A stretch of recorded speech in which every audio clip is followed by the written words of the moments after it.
विरोधी पक्षनेते राहुल गांधी यांनी पुराव्यासह लोकसभा निवडणुकीतील पुरावे समोर आणून निवडणूक आयोगाची पोलखोल केली असून आता सर्वोच्च न्यायालयानेच न्याय करावा अशी अपेक्षा राष्ट्रवादी काँग्रेस शरदचंद्र पवार पक्षाचे आमदार डॉक्टर जितेंद्र आव्हाड यांनी व्यक्त केली आहे।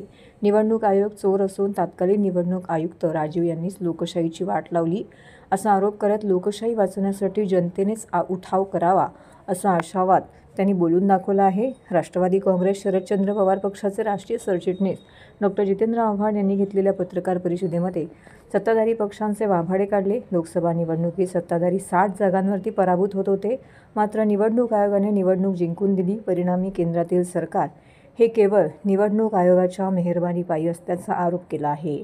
तेव्हा सर्वोच्च न्यायालयाचे सरन्यायाधीश भूषण गवई यांना माझे आव्हान आहे की पक्षांतर बंदीचा कायदा आणि चिन्हाचा निकाल लवकर लावावा, कारण 60 जागांची हेराफेरी करून केंद्रात सत्तेवर आलेल्याने पक्ष चोरलेल्यांना निवडणुकीत बनावट मतदार वाढवून वाचवले आहे। त्यामुळेच आता न्यायमूर्ती भूषण गवई यांनी लोकशाही वाचवावी असं आवाहन आव्हाड यांनी केलंय।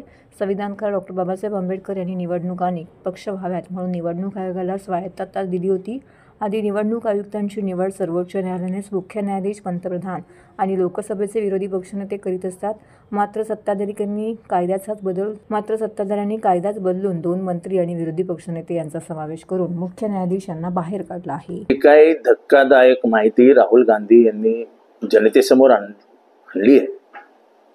ती माहिती बघून अक्षरशः शर्मेनी लाज मान खाली जाते। डॉक्टर बाबासाहेब आंबेडकरांनी संविधानामध्ये इलेक्शन कमिशनला अनन्यसाधारण महत्त्व दिलेलं, कारण का लोकशाही टिकवण्यासाठी आणि लोकशाही मधला परिवर्तनाचा जो भाग असतो तो अबाधित राखावा म्हणून स्वतंत्र संविधानाने निवडणूक आयोगाला स्वातंत्र्य दिले। त्या स्वातंत्र्याचा म्हणजे पार गुलामीकडे झुकले ते। आणि सुरुवात कधी झालं तर निवडणूक आयोगाचा जो चीफ इलेक्शन कमिशनर आहे, मुख्य निवडणूक अधिकारी आहे, भारताचा मुख्य निवडणूक ही निवडण्यासाठी जी समिती होती त्या समितीमध्ये आधी चीफ जस्टिस ऑफ इंडिया, पंतप्रधान आणि विरोधी पक्षनेते या तिघांनी बसून ठरवायचं होतं।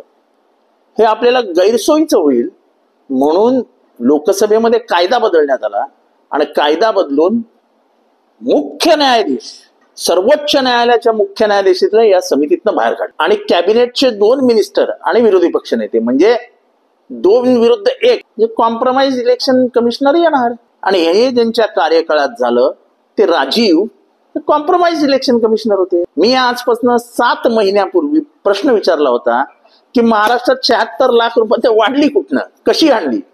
मला अनेक संघ माहिती आहेत ज्याच्यातल्या पडलेल्या उमेदवारांनी छाननी केली आहे मतदारांची, आणि ती मतदारांची छाननी केल्यानंतर हे निदर्शनास आलंय की मतदार जागेवरच नाहीये। आता जे राहुल गांधी दाखवत आहेत, वडिलांचं नाव ABCD आहे, वडिलांचं नाव HIGK DILF, हाऊस नंबर 0, एका माणसाने लखनौ, बंगलोर, महाराष्ट्र, एक माणूस 5-5 राज्यामध्ये जाऊन मतदान करतो।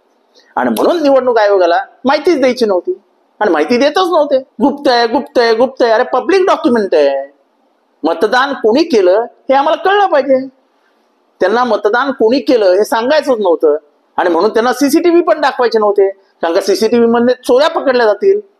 एक चेहरा नोट झाला की आजकाल तो गुगलवर टाकला की तो कुठे कुठे चेहरा आलाय 2 मिनिटात पकडला जातो। म्हणजे धक्कादायक बाब आहे की इलेक्शन कमिशन हेच मुळात गुलाम झाले आणि ह्याच्यात कोण काही करू शकणार नाही, जनतेलाच उठाव करावं लागेल। जसं राहुल गांधीने सांगितलं की एक 60-70 जागांची हेराफेरी केली आहे, त्या 60-70 जागांची हेराफेरी केली नसती तर 2024ला गव्हर्नमेंटच वेगळं आलं असतं। आणि हीच गोष्टी महाराष्ट्रात झाली। महाराष्ट्रामध्ये संपूर्ण निवडणूक प्रक्रिया कॉम्प्रोमाइज झाली, संपूर्ण निवडणूक प्रक्रियाच कॉम्प्रोमाइज झाली आणि ह्याच्या पुढेही तेच होणार आहे। जोपर्यंत जनता उठाव करत नाही, जोपर्यंत निवडणूक प्रक्रियाच बदलवत नाहीत, जोपर्यंत सुप्रीम कोर्ट ह्याच्यात लक्ष घालत नाही, कुणाकडनं न्यायाची अपेक्षा करायची?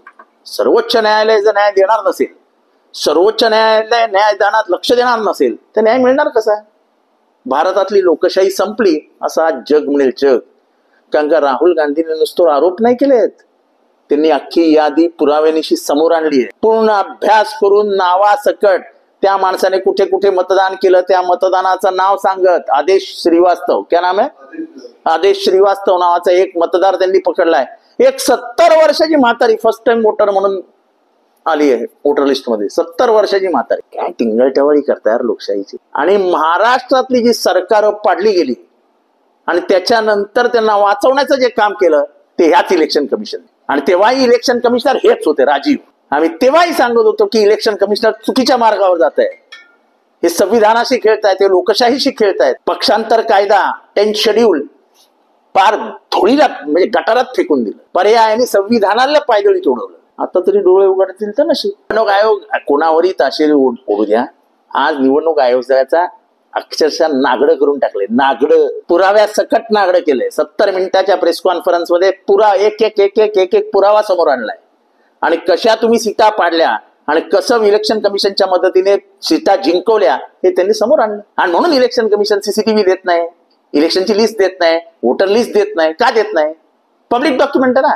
शेवटच्या टप्प्यामध्ये 15% मतदान वाढतं, असं वाढू शकतं काय? आम्ही पण आहो ना, 40 वर्ष निवडणूक रिंगणात आहोत ना. आम्हाला समजत नाही का काय होतं. आणि मी हे हारलो म्हणून बोलत नाही, मी 1 लाख मतांनी जिंकलोय. पण तरी महाराष्ट्रातल्या निवडणूक कॉम्प्रोमाइज झाल्याबद्दल माझे अनेक मित्र पराभूत झाले, जे कधी पराभूतच झाले नसते. त्यांना योग्य रीतीने या चक्रामध्ये फसवलं, या कटामध्ये अडकवलं आणि पराभूत करून टाकलं. निवडणूक आयोग चोर आहे, चोर.